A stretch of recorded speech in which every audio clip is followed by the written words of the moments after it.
I'm going to tell you a story, not about the monster, not about fear, but about me, and about Valentine.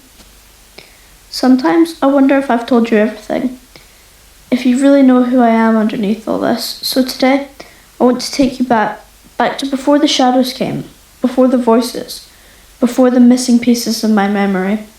I was just a kid, really, trying to figure out where I belonged, trying to understand what made me different.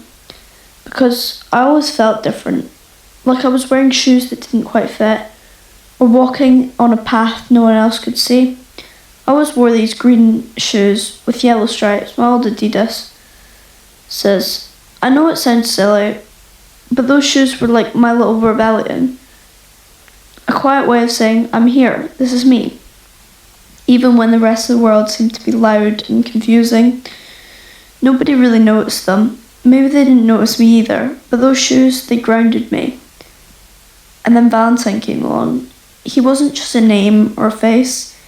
He was something like a sunrise after a cold, long night, bright, warm, and impossible to ignore. I remember the first time I saw him. I was at that park in the middle of summer. He was just sitting on a bench, humming to himself.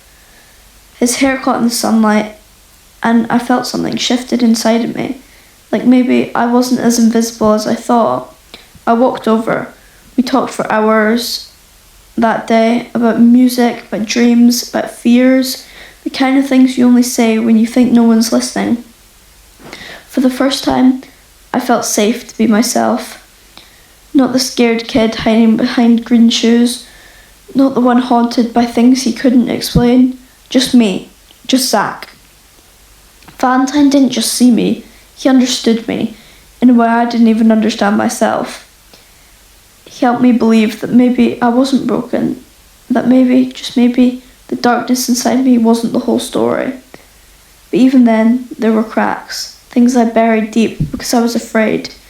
Afraid that if I told Valentine the truth, about the bruises I woke up with, about the whispers in my head, he'd run away and I couldn't lose him, not him. Because Valentine was my light, and I was terrified that the darkness inside me would swallow him whole. We shared so many moments, laughing under the stars, listening to music until dawn, dreaming about a future that felt so far away. These memories are my sanctuary now, a place I go to when monsters feel too close. But with every day that passes, the cracks grow wider, the monster inside me fights harder, and I'm scared. Scared that one day I won't be able to hold back anymore. I think about Valentine all the time, how his smile could light up the darkest room, how his laughter could chase away the worst of my nightmares, how he made me feel seen, really seen, like I mattered. That's the part of me that I'm still trying to save, the part that loves him, the part worth fighting for. I don't know what comes next. I don't know if I'll be able to keep the monster inside me locked away, but I have to try. For him, for us. If you're listening, I want you to remember this.